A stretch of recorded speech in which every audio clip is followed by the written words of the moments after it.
शिवरात्रि की कथा। पूर्व काल में चित्रभानु नामक एक शिकारी था। जानवरों की हत्या करके वह अपने परिवार को पालता था। वह एक साहूकार का कर्जदार था, लेकिन उसका ऋण समय पर न चुका सका। क्रोधित साहूकार ने शिकारी को शिवमठ में बंदी बना लिया। संयोग से उस दिन शिवरात्रि थी। शिकारी ध्यानमग्न होकर शिव संबंधित धार्मिक बातें सुनता रहा। चतुर्दशी को उसने शिवरात्रि व्रत की कथा भी सुनी। शाम होते ही साहूकार ने उसे अपने पास बुलाया और ऋण चुकाने के विषय में बात की। शिकारी अगले दिन सारा ऋण लौटा देने का वचन देकर बंधन से छूट गया। अपनी दिनचर्या की भांति वह जंगल में शिकार के लिए निकला, लेकिन दिन भर बंदी गृह में रहने के कारण भूख प्यास से व्याकुल था। शिकार खोजता हुआ वह बहुत दूर निकल गया। जब अंधकार हो गया तो उसने विचार किया कि रात जंगल में ही बितानी पड़ेगी। वह वन के एक तालाब के किनारे एक बेल के पेड़ पर चढ़कर रात बिताने का इंतजार करने लगा। बिल्व वृक्ष के नीचे शिवलिंग था, जो बिल्व पत्रों से ढका हुआ था। शिकारी को उसका पता न चला। पड़ाव बनाते समय उसने जो टहनियाँ तोड़ी वे संयोग से शिवलिंग पर गिरती चली गई। इस प्रकार दिन भर भूखे प्यासे शिकारी का व्रत भी हो गया और शिवलिंग पर बिल्व पत्र भी चढ़ गए। एक बार रात्रि बीत जाने पर एक गर्भिणी हिरण तालाब पर पानी पीने पहुंची।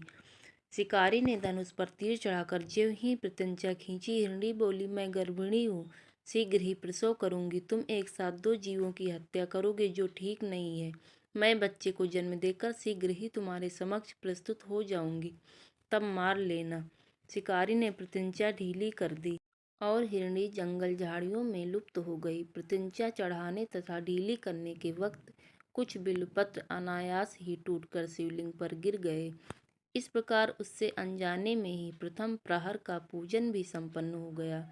कुछ ही देर बाद एक हिरणी उधर से निकली। शिकारी की प्रसन्नता का ठिकाना न रहा। समीप आने पर उसने धनुष पर बाण चढ़ाया। तब उसे देख हिरणी ने विनम्रता पूर्वक निवेदन किया, हे शिकारी, मैं थोड़ी देर पहले ऋतु से निवृत्त हुई हूँ। मैं कामातुर विरहिणी हूँ। मैं अपने प्रिय की खोज में भटक रही हूँ। मैं अपने पति से मिलकर शीघ्र ही तुम्हारे पास आ जाऊंगी। शिकारी ने उसे भी जाने दिया। 2 बार शिकार को खोकर उसका माथा ठनका। वह चिंता में पड़ गया। रात्रि का आखिरी पहर बीत रहा था। इस बार भी धनुष से लगकर कुछ बेलपत्र शिवलिंग पर जा गिरे तथा दूसरे प्रहर की पूजन भी संपन्न हो गई। तभी एक अन्य हिरणी अपने बच्चों के साथ उधर से निकली। शिकारी के लिए यह स्वर्णिम अवसर था। उसने धनुष पर तीर चढ़ाने में देर नहीं लगाई। वह तीर छोड़ने ही वाला था कि हिरणी बोली, हे शिकारी, मैं इन बच्चों को इनके पिता के पास हवाले करके लौट आऊंगी। इस समय मुझे मत मारो।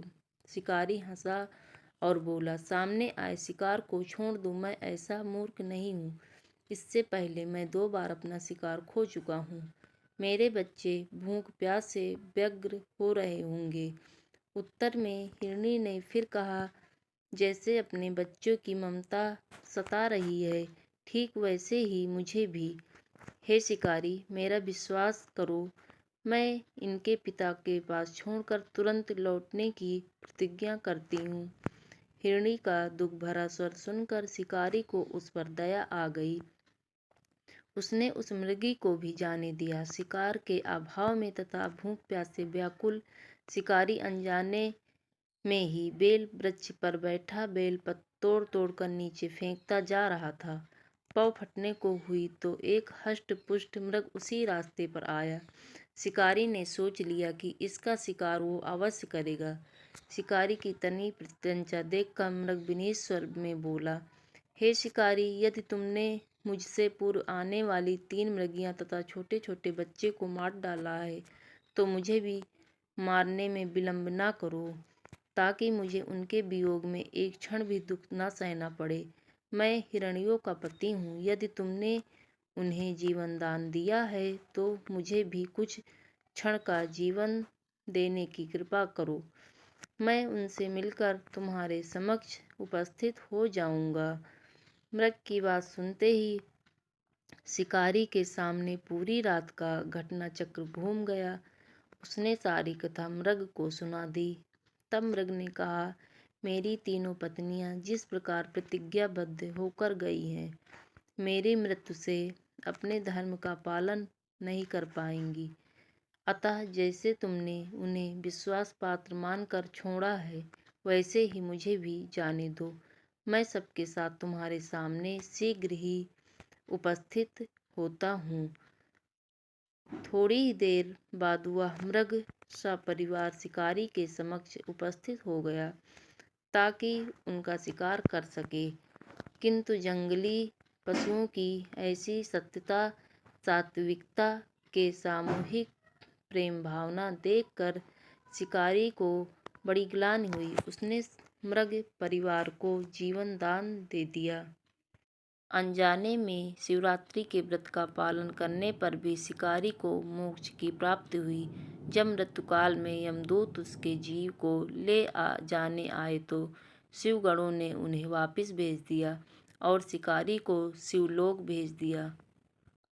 शिव जी की कृपा से ही अपने इस जन्म में राजा चित्रभानु अपने पिछले जन्म को याद रख पाए तथा महाशिवरात्रि के महत्व को जानकर उसका अगले जन्म में भी पालन कर पाए। वास्तव में वह शिकारी शिव पूजन नहीं कर रहा था। इसका अर्थ यह हुआ कि वो किसी भी तरह के किसी के फल की कामना भी नहीं कर रहा था। मेरे प्यारे दोस्तों, ऐसी कहानी सुनने के लिए मेरे चैनल को सब्सक्राइब करिए और लाइक करिए। Thank you for watching.